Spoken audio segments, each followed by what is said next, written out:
right, gang, I'm going to drag you back. I'm hearing good conversation. Sorry to do that. We probably need more time. Can you fast forward with me to Haggai? All the way near the end of the Old Testament. And really helpful if you can have that open so you can pay attention to the words.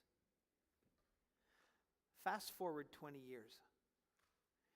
The Jews begin to go back to Jerusalem because Cyrus has allowed it, thinking that he's going to conquer Israel. In about 539, remember, we've got this Cyrus cylinder.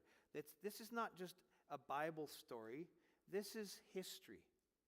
So now we come 20 years closer. And you'd think, well, how far have they gotten on the temple? Not so far. And we get to Haggai in about the year 520. Stuff in Persia, not so good. Cyrus is gone, another guy's gone, and we're now into the third king, Darius. And he's trying to bring some reform, but things have begun to fall apart in Persia. Babylon doesn't even enter into the equation. And now here we are with the Jews in Jerusalem. And they're not rich either. They're not rolling in the dough. And the project has stalled. They've built the foundation, but that's about it. They're not spending a whole lot of time and a whole lot of energy. And God sends his word to them in the midst of that and says, what's up? He sends it through Haggai. And he says it in two things. He makes two accusations against them. Look at verse 2. He says it this way. This is what the Lord Almighty says. These people say, the time has not yet come to rebuild the Lord's house. Now we know that's not true. Because 20 years ago, God delivered them, provided all they needed, and fulfilled his promises, bringing them back. Now they're guilty of hypocrisy. They too, like Cyrus, are using God for their own purposes. They get back and they don't actually dig in and build the temple. So then he gets to verse 3 and 4, and he just turns the heat up. Then the word of the Lord came through the prophet Haggai. Is it a time for you yourselves to be living in your paneled houses while this house, the temple, remains a ruin? Oh, gang, hear the words. What is he saying? You're spending more time and energy worrying about your houses than you are about the temple that you were sent here to build. Now, one quick thing about paneled houses. What's that mean? It could mean one of two things. It may actually mean both.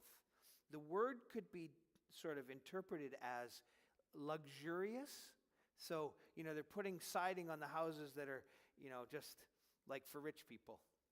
Or it could also mean roof, which means that if they've got to the roof stage, that's a lot further along in the process than the foundation stage. So God's either saying to them, why have you spent more time and energy on your house than on this one? Or he's saying, why have you spent more money on your house than you have on this one? I think he might actually be saying both.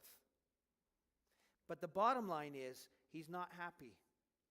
And so he sends them some warnings, and I can't go through these in great detail, but look at the two warnings, particularly in verse 5 and verse 7.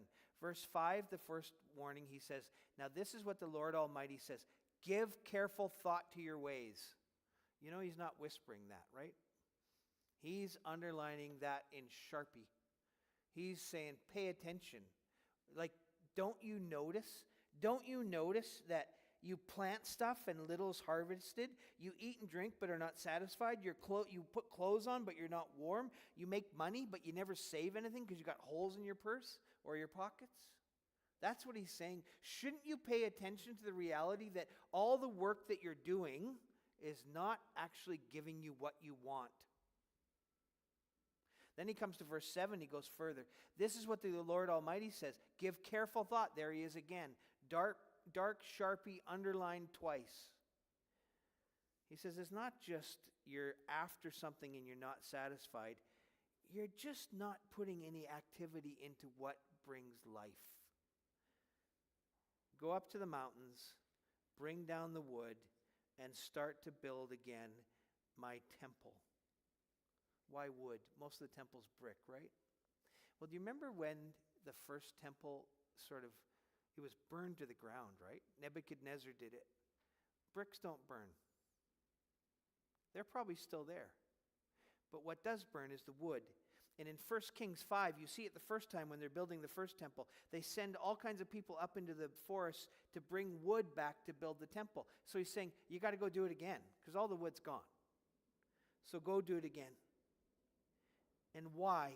Why should they do that? It says right there in verse 7 and 8, to give God glory and to honor him with your life. Friends, what's he saying?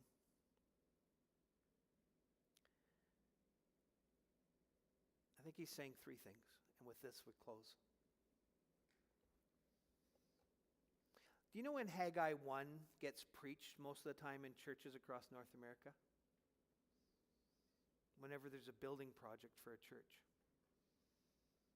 trying to raise money. That's not what this is about. It's not close to what this is about. The Jews are waiting for a time they can begin construction on the third temple now. Do you remember we talked about that a few minutes ago? The second temple was destroyed in the year 66 by the Romans. But now they're waiting for a third temple. But we Christians know that the third temple is us. Jesus said, tear down this temple, I'll rebuild it in 3 days. He's not interested in a building. Does he care about Imagine Edmonds and all that we're going to build? Yeah, of course he cares. But in the end, he doesn't care. That's not the point. The point is the building of a new temple, which is us, his community, that we will bear witness to who he is. We need to work with Christ to build not a physical building, but a real church, a people who will make a difference in a neighborhood. That's 1. 2, we have to ask questions about our priorities. Haggai is absolutely pushing us on. Where is your allegiance? Is your allegiance to making your life better, making it fancy, taking care of all of your needs? Or is your life oriented around the kingdom? Not just with money, with time, resources, and goals. And friends, we need to understand that what Haggai is about is not just poking at us as individuals. Like Shelley and I sat around the table, we've been thinking of doing a little bit of renovation on our house. And then we come to this text. Thanks a lot. Shelley looks at me and she goes, now what do we do? Well, it is. We do have to pay attention personally. But far more importantly, we have to pay attention as a church. Is the money that God's entrusted to us being used for his kingdom? Is the time that God's entrusted to us being used for his kingdom? Are the goals that God has given being used for his kingdom, or are they our own goals so that we might go further ahead? We have to have these conversations. It's partly why we did that summary, those 10 questions even earlier today. We look at stewardship. The timing is so right. He doesn't care about a building. He cares about the building of his people, the church. He cares about our priorities, and he cares about us learning to think and plan and live in community. Before we go home, we need to come to the communion table. And what I want you to do is I want you to take 1 minute around your table. Quiet, on your own. Is your life centered around stuff for you getting ahead, or being part of God's people and the furtherance of his kingdom? And in all those ways where it's about you getting ahead, would you just take a minute and offer that to him?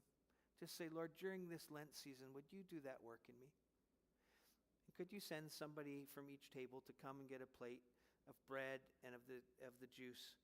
And by the time you've taken the 1 minute quiet, there'll be instructions on the screen to take the bread and the cup to pray, and then we'll come for a close.